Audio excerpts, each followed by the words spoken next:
We live in fear of the person who coughed right next to you, or the person down the street who doesn't look that well. Oh my God, I got to stay away from them.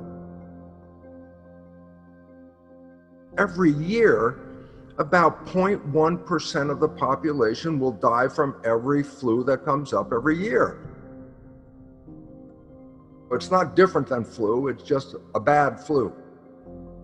It's dangerous except for this: it can be treated.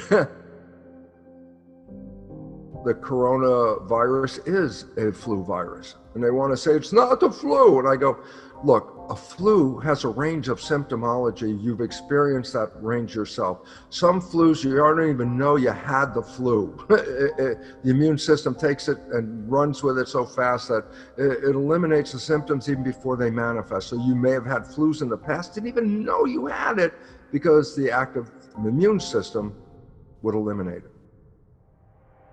First of all, let's understand something. What is a flu and what is cold season all about? There are a number of different viruses, rhinoviruses and coronaviruses, that annually show up every year and bring us all the symptoms of a flu or a cold. The viruses that affect the respiratory system, where the air is coming in and going out, air is coming in and going out, are viruses that actually replicate at temperatures below body temperature. When a virus of this cold nature infects a cell, it doesn't replicate at 98.6 or 37 degrees. That's too warm. So basically, if the temperature drops a couple of degrees, then the virus kicks in. So the virus doesn't operate at body temperature, it operates at a colder than body temperature. That's why flu season is associated with winter. The average person is going to have flu symptoms that range from, I didn't even know I had the coronavirus, to respiratory distress. That is a threatening problem.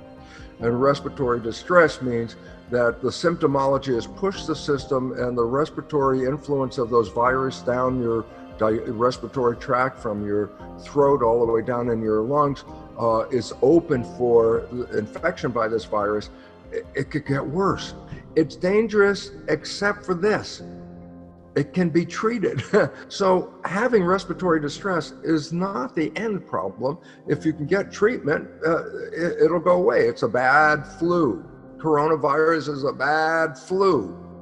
The largest portion of the population is not going to die, even though the news media threat is, they didn't come on and say, flu season is going to be aggressive this year, take care of yourself. No, they come on and say, aggressive flu is going to kill up to millions of people. And it's like, Jesus. As soon as I hear that, it's like, okay, it's not every regular year now. It's like, I could die, millions of people, that includes me.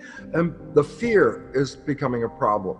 But in some countries, they started testing everybody. But guess what they found?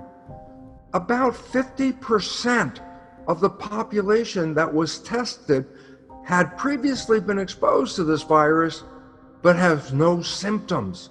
In other words, there's a massive number of people, 50% of the population that was tested, had already been exposed to the virus, and they had no symptoms.